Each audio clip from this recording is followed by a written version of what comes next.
তারপর সে পালাতে লাগে। তখনই সে নেকড়েও তার পিছু ধরে। তারপর জেঠালাল দৌড়তে দৌড়তে মাটিতে পড়ে যায়। আরে মরে গেলাম রে, হায় রে, আমার তো পা ভেঙে গেল। আ আ তখনই সে নেকড়েও ওখানে পৌঁছে যায় আর জেঠালালের পায়ে কামড়ে দেয়।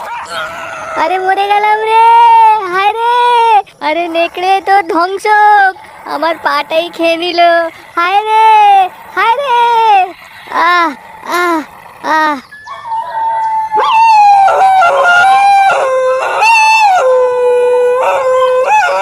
তারপর সে নেকড়ে তাকে কামড়ে ওখান থেকে চলে যায় আর জেঠালালও যেমনি তেমনি করে বাড়ি পৌঁছে যায়। আরে এটা কি হলো? তোমার পা থেকে রক্ত কি করে পড়ছে? আহ আমি আমি জঙ্গলে কাঠ কাটছিলাম, তখনই একটা ধূর্ত নেকড়ে এসে আমার পায়ে কামড়ে দেয়।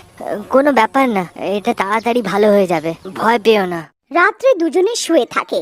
তখনই জেঠালালের উপরে নেকড়ের কামড়ানোর ফল দেখা দেয়। সে অদ্ভুত অদ্ভুত আওয়াজ বের করতে লাগে।